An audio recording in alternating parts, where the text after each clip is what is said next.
Yeah, and I, just when you think, because I have a list of, like, really unique ant species in the world, and I'm going down that list, and I'm like, trapjaw ants, already talked about those. Army ants, already talked about those twice. Bulldog ants, talked about those. The ants that blow themselves up, talked about those.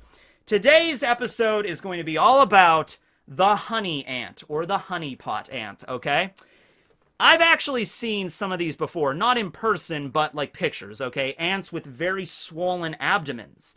And I was like, what is the deal with those, So this is actually very interesting. This is a weird way that ants have evolved a specific species or genus to store food, okay? So with the honey ants, they have the regular workers, the workers that go out there and forage and bring food back to the colony. Pretty standard, behavior for ants.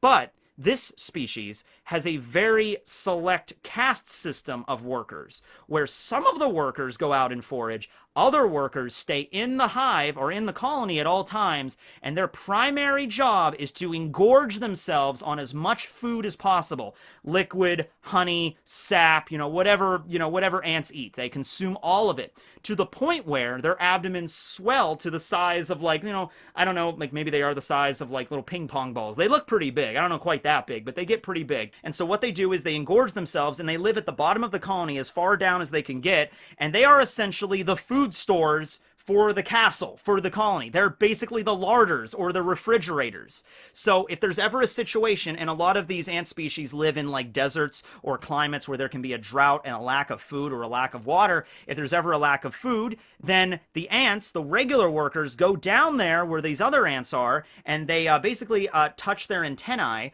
and that basically sends a signal for them to throw up. This is disgusting, but sends a signal for them to throw up some sap or honey or liquid that the workers can consume for food. And this is actually a more common behavior than you might think. It's called trophallaxis, which sounds like some kind of like laxative or something. Try trophallaxis when you just can't make it, But trophallaxis, all right, is a behavior, not just insects, but birds do it too, where they're like basically throw up in each other's mouths. You know how like mama birds will like puke into the mouth of their babies in order to, give them sustenance and stuff? Basically that. Like this picture here, it looks like two ants making out, but no, they're like doing trophallaxis. They're like, exchanging food. That's basically the process. It is kind of disgusting, but that is what it is, okay? So that's cool. So you basically have ants whose whole job is just to stay in one room and eat as much food as possible to the point where they're swollen, and then just throw up in workers' mouths when there's like a drought or something. So they're basically the food stores, the larders, and the refrigerators and freezers of the insect world.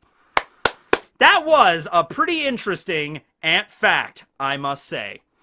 Alright, well anyway, thanks for watching, everybody. This has been a long video. I gotta pick up all these dice.